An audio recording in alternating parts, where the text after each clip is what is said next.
చూస్తారు తప్ప ఇంకోటి కాదు. కాబట్టి అదే సెట్ మీరు అంటే నెక్స్ట్ స్టెప్ అదే సార్. నెక్స్ట్ స్టెప్పులన్నీ ఆయనవే. ఆయనకు ప్రమోషన్ ఇచ్చే ఇవ్వడం ఒకటి, ఇంక చంద్రబాబు స్టెప్. ఆ తర్వాత అయితే ఒకటి ఉంది కదా, అంతకుముందు మనం మాట్లాడాం, 80 ఏళ్ల వరకు పనిచేయొచ్చు అని కూడా చంద్రబాబు నాయుడు ఒక మేజర్ స్టేట్మెంట్ చేస్తున్నాడు. చూద్దాం సార్. కడపలో వైసీపీ వర్సెస్ టీడీపీ అని చెప్పి పెద్ద ఎత్తున ప్రచారం, ఎవడు అడ్డా అని. ప్రజల అడ్డా కదా ఏ ప్రాంతం అన్నా సరే, ఒక మనిషి అడ్డా, ఒక పార్టీ అడ్డాలు ఉంటాయా? అదే కదా, ఒకవైపు ఏమో దేవుని గడప అంటారు, ఇంకోవైపున అంటే నాదంటే నాది, నాదంటే నాది అనుకుంటారు. ఇలాగే ఉంటుంది.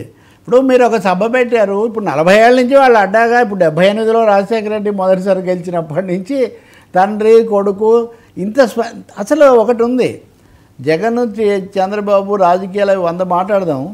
తండ్రి కొడుకులు ముఖ్యమంత్రులైన మొదటి ఉదాహరణ ఉమ్మడి రాష్ట్రంలో కానీ తెలంగాణలో కానీ విడిపోయాక వీళ్ళిద్దరి విషయంలోనే జరిగింది.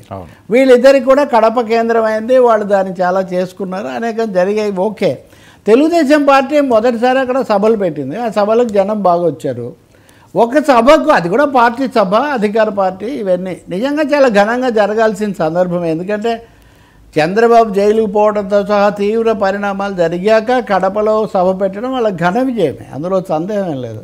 7 గెలిచాము, వచ్చేసరి 10 గెలుస్తామని క్లెయిమ్ చేశారు. ఓకే, వైనాడు పులివెందులు అన్నారు. ఓకే, కానీ ఇంక ఇది మా గడ్డ అయిపోయింది, మీ గడ్డ కాదంటే మనం చరిత్ర మర్చిపోతే చాలా పొరపాటు అండి. వాళ్ళు వీళ్ళు కూడా ఆ గడ్డ ప్రజలదిగా ఉంచమనండి. మీరు అన్నట్టుగా ఆ గడప ప్రజల గడప, అది మీది కాదు, వాళ్ళది కాదు. ఒక ఎన్నికల్లో గెలిస్తే మీది, ఇంకో ఎన్నికల్లో 10 వస్తే వాళ్ళది. అయితే మేము ఎక్కడైపోవాలి సార్, ఓటర్లము.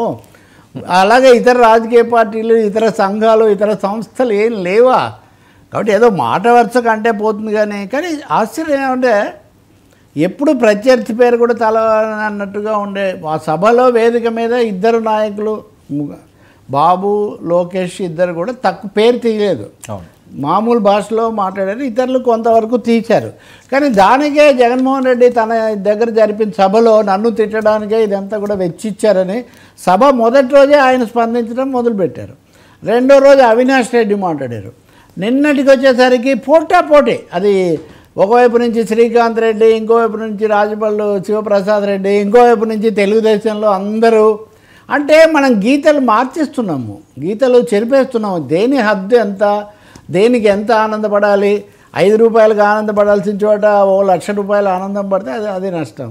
అలాగే భరించాలి కదా మీరు కూడా. వాళ్ళు గెలిచారు, అధికారంలోకి వచ్చారు, మీ అడ్డాలో పెద్ద సభ పెట్టారు, దాన్ని మీరు జీర్ణం చేసుకోలేకపోతే ఎట్లా?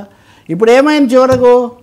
ప్రతి చోట కేసులు అన్నట్టే, ఆయన ఎవరు మహానేత విగ్రహానికి మీరు అవి కట్టారు, తెలుగుదేశం జెండాలను వీళ్ళు కేసు పెడితే ఫ్లెక్సీలు చించేసినందుకు ఇప్పుడు అవినాష్ రెడ్డి, ఎంపీ అవినాష్ రెడ్డి పిఏ మీద పోలీసులు కేసు పెట్టారు. అవును.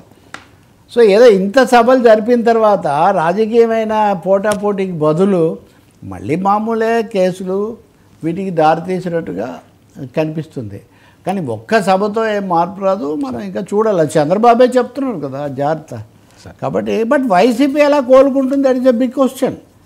కడపలో సొంత నియోజకవర్గంలో, సొంత జిల్లాలో ఇన్ని స్థానాలు మీరు కోల్పోయి వాళ్ళు ఇంత ఘనంగా 43 ఏళ్ల తర్వాత జరిపారంటే అది కూడా మీరు ఆలోచించాలి కదా. ప్రజాదరణ లేకుండా జరగదు కదా.